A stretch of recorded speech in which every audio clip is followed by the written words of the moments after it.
វីដេអូមួយនេះផងដែរខ្ញុំនឹងចែករំលែកបងប្អូនទាំងអស់គ្នាជាមួយនឹងរបៀបនៃការស្វែងរកQR code TikTok ក៏ដូចជា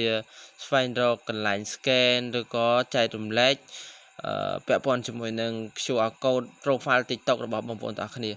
អូខេគោរពជំរាបសួរក៏ដូចជាសួស្តីទៅកាន់ពុកម៉ែបងប្អូនទាំងអស់គ្នាត្រឡប់មកជួបជាមួយនឹងខ្ញុំបាទម្ដងទៀតជាមួយនឹង PPY Channel របស់ខ្ញុំបាទផងដែរវីដេអូមួយនេះខ្ញុំនឹងចែករំលែកពុកម៉ែបងប្អូនជាមួយនឹងរបៀបនៃការប្រើប្រាស់ទៅលើ QR code ដើម្បីឲ្យគេ scan QR code យើងនឹងឬក៏ចែករំលែក QR code យើងនឹងទៅកាន់អ្នកណាគេម្នាក់ដែលយើងចង់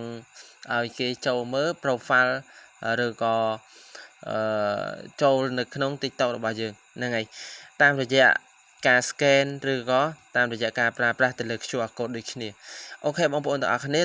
ដំបូងគឺយើងអាចចូលរកមើល QR code របស់យើងបាននៅក្នុងកម្មវិធី TikTok ហ្នឹងយើងចូលក្នុងTikTok មកក្រោយមកទៀតបងប្អូនយើងចូលកន្លែងសញ្ញារូបកណ្ដាប់ថាប្រវត្តិរូបឬក៏ profile ហ្នឹងបងប្អូនយើងចូលកន្លែងយើងមកហើយយើងមើលកន្លែងសញ្ញា tre 3ខាងលើនេះកន្លែងសញ្ញាឆ្នោត3ហ្នឹងចុចលើវាមក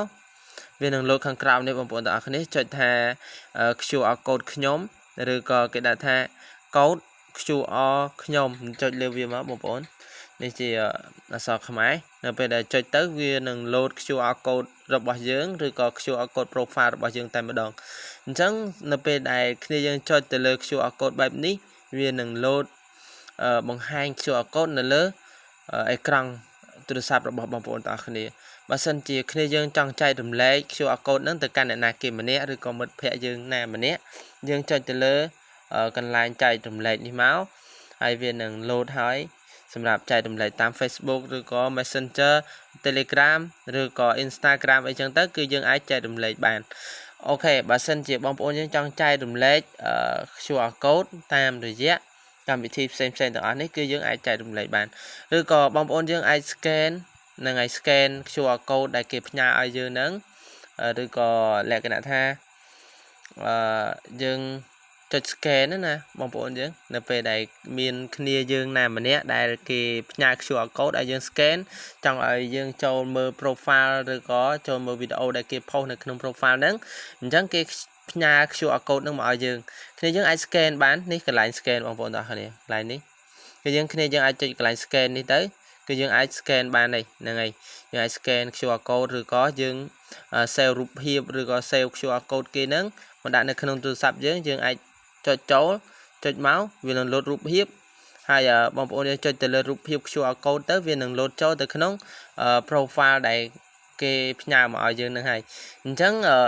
នេះជារបៀបនៃការ scan ឬក៏ប្រើប្រាស់ទៅលើ QR code អញ្ចឹងបើសិនជា scan ហើយយើងចង់រក profile ឬក៏ QR code របស់យើងហ្នឹងគឺយើងអាចចុចទៅលើ QR code នេះបានអូខេហើយកន្លែងនេះក៏អាចលក្ខណៈថាប៉ះផ្ទៃខាងក្រោយដើម្បីបដូរពណ៌អញ្ចឹងយើងប៉ះផ្ទៃខាងក្រោយនេះគឺវានឹងអាចបដូរពណ៌ទៅលើQR code ខាងក្រោយនេះបានអញ្ចឹងយើងប៉ះមកបងប្អូនយើងប៉ះតែម្ដងក៏វាបដូរពណ៌ដែរវាមានពណ៌ច្រើនទៀតអញ្ចឹងវាតំណងដែរបងប្អូនទាំងអស់គ្នាកន្លែងនេះអញ្ចឹងវីដេអូថ្ងៃហ្នឹងគឺមានតែប៉ុណ្្នឹងហើយសម្រាប់ការចែករំលែកទៅកាន់ពុកម៉ែបងប្អូនទាំងអស់គ្នាដែលកំពុងតែតាមដានទស្សនាវីដេអូមួយនេះសម្រាប់បងប្អូនយើងដែលចូលមើលវីដេអូមួយនេះកុំភ្លេចជួយចុច like ក៏ដូចជាចុច subscribe ទៅលើ channel YouTube របស់ខ្ញុំបាទម្នាក់មួយផងដើម្បីទទួលបានវីដេអូថ្មីៗនិងបទពិសោធន៍ខ្លីៗពីខ្ញុំបាទផងដែរអរគុណច្រើនអ្នកទាំងអស់គ្នាសម្រាប់ការតាមដានទស្សនាវីដេអូមួយនេះពីដើមរហូតដល់ចប់ជួបគ្នាវីដេអូក្រោយទៀតជាមួយនឹងខ្ញុំបាទផងដែរ